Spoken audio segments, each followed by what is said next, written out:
আসসালামু আলাইকুম। আজকে রান্না করব গরুর মাথার চামড়া, সেটা আপনাদের সাথে শেয়ার করব। রান্না করে চলেন।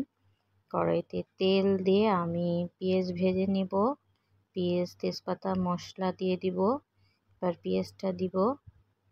এখানে তেজপাতা এবং শাল এবং এলাচ ছিল, দারচিনি বলে ওটাকে, আমি শাল বলি বাংলায়।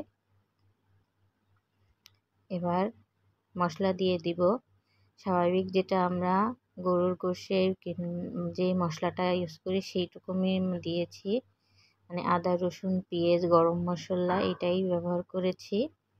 দিয়ে এবার পরিমাণ মতন হলুদ, মরিচের গুঁড়া, ধনিয়া গুঁড়া দিয়ে ভালো করে কষিয়ে নিব।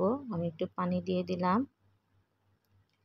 পানিটা দিলে ভালো করে নাড়িয়ে চাড়িয়ে আমি মশলাটারে ভালো করে কষাবো, কারণ মাথার চামড়াটা দেওয়ার পরে বেশি একটা ভালো করে কষানো যায় না, এজন্য আমি ভালো করে কষিয়ে নিব। আমার মশলাটায় তেল ছেড়ে আসছে, আমি এখন মাথার চামড়াটা দিয়ে দিব। এখানে একটা মাথার পুরো অর্ধেক ছিল, অর্ধেক চামড়া আর কি। আমি খুবই পছন্দ করি মাথার চামড়াটা খাওয়া। এই যে আমি একটু ঢেকে এবার করব, কষাবো। এই যে দেখেন আমার তেল ছেড়ে আসছে। আসলে মাথার চামড়া কে কে খায় জানি না, কিন্তু আমার খুবই ভালো লাগে খেতে। আমাদের ঘরেও সবাই খায়। এটা বিশেষ করে রুটির সঙ্গে খুবই মজা লাগে, খালি খেতে ভালো লাগে এবং হালিম দিয়েও খুবই অসাধারণ লাগে খেতে। হালিম যারা খান তারা অবশ্যই জানেন। এই যে আমি আবার ঢেকে একটু এটাকে কষিয়ে নিব ভালো করে। মাথার চামড়াটা কিন্তু ভালো করে কষানো যায় না, এর জন্য মশলাটা অবশ্যই বেশি করে কষায় নিতে হবে। এই যে আমার হয়ে গেছে কষানো, তেল ছেড়ে আসছে।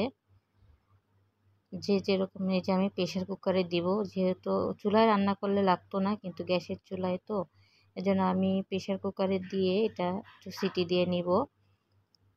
10-15 মিনিটের মতন রাখবো প্রেশার কুকারে।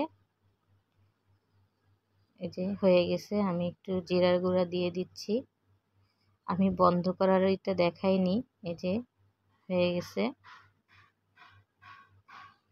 আমি এখন নামিয়ে ফেলবো। এই যে দেখেন আমার মাথার চামড়াটা, আমি কিন্তু বন্ধটাও দেখাইনি, খোলাটাও দেখাইনি, জাস্ট আপনাকে দিলাম আর দেখালাম। এই যে রুটি নিয়ে আমি পরিবেশন করে নিচ্ছি। আমার ভিডিওটি ভালো লাগলে অবশ্যই লাইক কমেন্ট করে আমার পাশে থাকবেন এবং ভিডিওটি ভালো লাগলে শেয়ার করবেন। আল্লাহ হাফেজ।